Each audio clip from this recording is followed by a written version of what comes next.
Okay, I want to run through some of these coins, these crypto buckets that I talked about in a previous video. I'm going to go through it real quick, but some of the broad buckets are decentralized storage. That would be Burst, Sia Coin, the upcoming Full Coin. They are trying to take on Amazon, Google, Dropbox, and each other to try and become the default way that you store your information on the internet. At the moment, it gets stored in a big warehouse that's owned by Google, and cryptocurrency allows it to be stored on the computers around you and your own hard drive, but it's encrypted and it's kind of shredded in bits and pieces, just like BitTorrent works. There's, I don't know if it's a very profitable idea in the long run. I don't think Dropbox or storage in itself makes a huge amount of money. It's anyway. So that's one bucket. Another bucket is kind of a decentralized marketplace. Syscoin would fit into it. Particle would fit into that category. A decentralized version of eBay. Another one would be decentralized social media platforms such as Steam, which is trying to take on Facebook, and Bella Cam, which is trying to take on Instagram, where they reward their users for creating the content that elevates the platform. If you think about it, Facebook doesn't give its users anything, and it's based off of the content of others. There's a lot of money there, so Steam have looked at it and said, well, instead of getting 4 billion a year for ourselves, we'll give 1 billion back to our customers and we get 3 billion. And that's the premise of a lot of the social media coins. There's Golem and Sonim, which are kind of CPU decentralization coins. They're trying to be the Airbnb of CPU cycles. Your CPU is sitting there doing nothing, and you can rent it out. I'm interested in it because, I do a lot of computer rendering and animation stuff, and it kind of fits into that area. Again, I don't know if it's going to make money as such in comparison to the offerings that are out there in the market at the moment. So, I'm kind of clued up as to what the prices are for cloud computing and how it works. Are they going to be able to offer me a better deal than I can get on Azure or the S3 network from Amazon? I don't think so. I think it's a race to the bottom anyway in those markets. But I don't know if that really matters. Crypto is a lot about hype. They're competing. So Golem is competing with basically no one at the moment, but there's going to be some other competitors that come into the space, and it's quite insular of the crypto market, so it looks at itself and it looks at the other coins. And there's a lot of hype there, and people jump on, and it spikes, and the price goes up. And I think Golem appeals to a lot of the kind of people that are in the crypto space. Now, if they were completed products and they were on the shelf and ready to go, would they be cheaper? Who cares if they're decentralized and have a token? Would they be cheaper than the other alternatives that are out in the market? And I looked into it a bit, and I found there's a crow called Crown and Smith, and they do fairly decent financial analysis on this stuff. Can't find the link anymore, but I kind of looked at the economics of Golem versus, say, private cloud computing, like ranch computing, or Rebus is another one, a really big one that I've used a fair few times, and there's also Azure and Amazon, and whether Golem will be able to compete with them or not, I don't know. Like I said, I don't know if it matters against the price.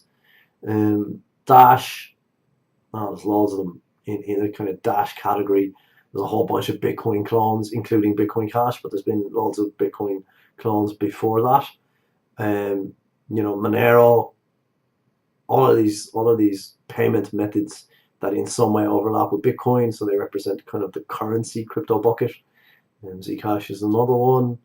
There's a lot in that area. And then there's the platforms crypto bucket, which is Ethereum, Waves, Lisk, Stratus.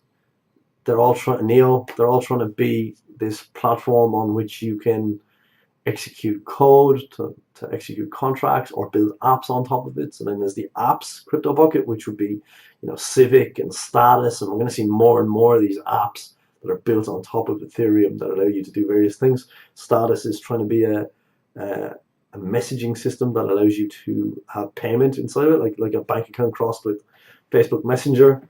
They already have this in China. It's called WeChat, and it's worth a lot of money. Apple and Google really dropped the ball. WeChat is a $1 trillion industry in China alone, and Status wants to be the international version of that. Civic wants to handle online identity, and will be potentially a gateway towards online voting. Getting rid of passwords completely, getting rid of passports completely, potentially. Interesting one, Civic. DNT is decentralized. It's DNT is connected to OX. District Token is connected to OX. OX is a platform for decentralized currency exchanges. So Bittrex, Poloniex, they're centralized exchanges. They're in the US. There's people that own them. There's people that run them, and potentially people that are going to get sued because of that. If it's deemed that some of their activity has been illegal, or that the coins themselves represent securities, the SEC could come knocking on their door, and if you've got money on those exchanges, you could lose that money, or those exchanges could be forced to take some of the coins that are on those exchanges off, and those coins are going to have to go somewhere else, and they're going to go to decentralized exchanges like what will be built on OX. Binance is another one, as far as I understand it. So is Ether Delta, and these decentralized exchanges are probably the future of exchanges. They're not quite there yet, but that's coming, and that's something to be aware of in terms of where you're keeping your money and where you're doing your trading. There's a whole bunch of coins that are connected to buying and selling weed. Popcoin is one. There's a whole bunch of new cannabis coin is another one. There's a whole bunch of coins that are connected to buying and selling virtual items, like game credits, which is trying to allow you to buy and sell. So when you're on Steam, you can earn credits in a game, Steam credits, or Uplay credits if you're on Ubisoft's version of Steam, and you can use that to buy things within the game you're in. Game credits is trying to allow you to use those credits across all of the games you play. So you can earn points in one game and spend them in another game.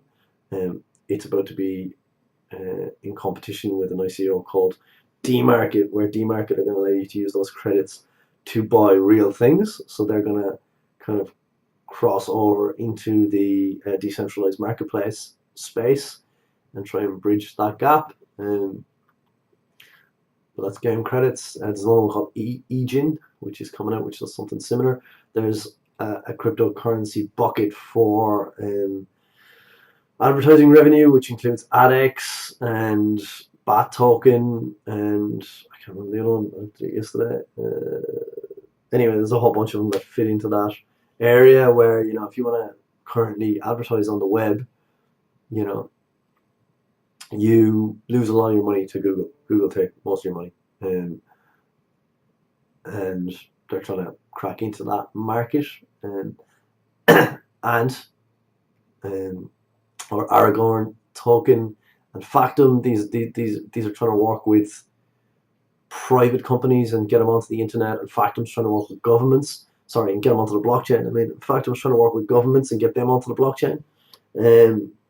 What else we got? We got GByte and IOTA. IOTA is Internet of Things coin, and GByte is these two go together because they are based on a different technology than blockchain. It's called DAG. I think IOTA call it a tangle. I'm not sure what the difference is between the two, but they're very similar. They don't work like a blockchain, and the best analogy I've heard is that a blockchain is like a teacher getting all the homework from the students, and that's to correct it all, and that's mining. They have to do this work and make sure it's all correct. And IOTA and GByte, or Byteball, which is what it's actually called, is getting each student to correct each other's homework. So, like I said, it's a fundamentally different technology, and it's one to watch, because if it does become a dominant technology, it could potentially wipe out all of the blockchain coins. Now, that's unlikely, but there is a risk there.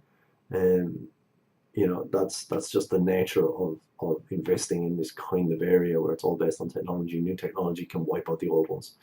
IOTA, to be careful with IOTA, when they talk about IOTA, they are generally talking about 1 million IOTA. So when you see MIOTA, it means a million IOTA or a mega IOTA, and there's billions of coins. It transacts really quickly because one transaction is verified by somebody else nearby. Actually, when you verify one transaction, when you put your transaction up to be verified, you must verify two transactions. So that's how they run the network, and your computer will do that verification. It's seamless from your point of view, but what it means in the background is that it's very, very scalable, and also there are zero fees, which is a pretty good sales pitch, and I think they're going to be quite successful.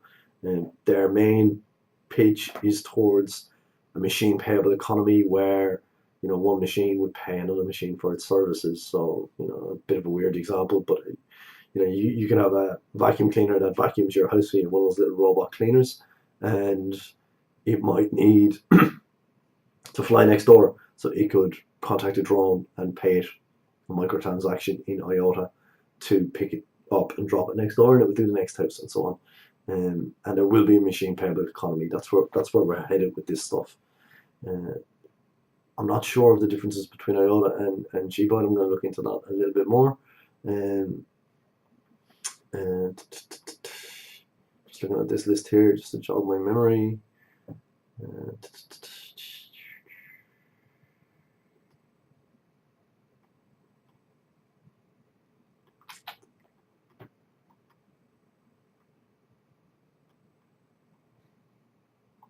I'm just going to keep talking in the background. I think with the platform space, like Ether and Waves and Stratus, all these, I think they're going to eat each other. I think there's going to be one platform in the end, or maybe two, and they're going to disappear. We're going to start to see a lot more apps over the next year. Gnosis is an interesting one. Gnosis is trying to get into the Oracle space. So effectively, they're going to crowdsource wisdom.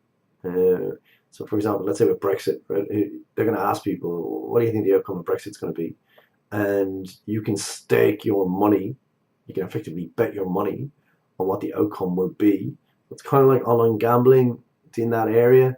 It's oracles. They're trying to figure out ways to predict the future and using crowd knowledge and crypto tokens to give people reputation points. So if you're accurate most of the time, you will earn more reputation. And the stronger people's reputation are, you take 10 people who all have a really good knack of predicting the future, then can you get more than 50-50 effectively?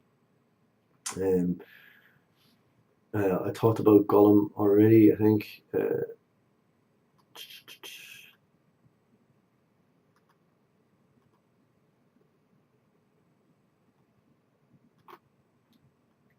That covers most of the buckets that I know about.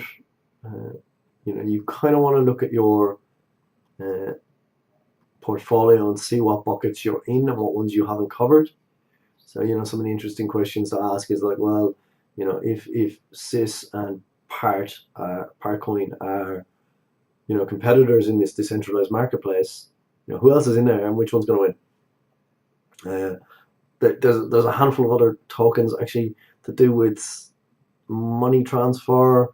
10x is to do with connecting credit card companies into the blockchain, as far as I understand it, using your credit card to buy stuff. Omisa Go is a real company that aids Asian countries to pay each other in different currencies. So in Asia, it's a bit like the European Union before the euro, and Omisa has been in that market, allowing someone in Vietnam, a trader in Vietnam, to pay someone in Thailand, and now they're using crypto to tap into that market. There's a big market there in terms of aiding money moving around. 10x fits in there somewhere. So that will be a whole other kind of crypto bucket. Another crypto bucket is investment funds getting represented by a token. So Spice token, Economy, they fit into this category where they invest across 30 tokens. And if you believe that they're good at investing, then buy their token, and their token goes up in value as their investment gets better and better. So that's a little bit like what Blue Magic's doing, but he hasn't actually set up a token for it. Storage token fits in with Seercoin and Burst as a decentralized storage. Time is trying to, and Kronos, I think as well, they're trying to get involved in selling your time. So you're a freelancer and you want to be paid for your work, making a logo for someone on the internet. You could be paid in time. Um, they're trying to tap into that market. You can look into it in more detail. I think Trust fits into that market as well. Ubiq is like Ethereum, fits into that market. That's it. That gives you a fairly quick rundown. I don't know if I hit the anonymous coins. So there's a whole bunch of coins that are in rivalry with Bitcoin. Monero and Zcash are in there, but they're really focused on anonymity. So they get used for dark market stuff to buy guns and drugs on the internet. That's about it. That should cover it in a general sense. I just want to reiterate what I said a few minutes ago about the decentralized marketplaces. I haven't looked into it. Sorry, decentralized exchanges. I haven't looked into it that much, but I'm going to look into it a bit more. I'm a bit worried by some of the stuff I'm seeing to do with the SEC, talking about ICOs and regulating them, and little things you see pop up on Poloniex talking about they've changed their terms and conditions, Bittrex changing their terms and conditions, and they've moved out of Washington State. They're moving to different places. These exchanges are the foundation of the crypto market at the moment, and if they get regulated, it will seriously affect the price.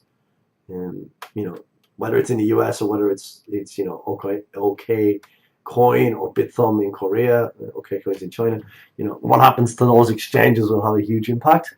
And while there may be a massive fallout, the decentralized exchanges would step into their place. All right, that's it.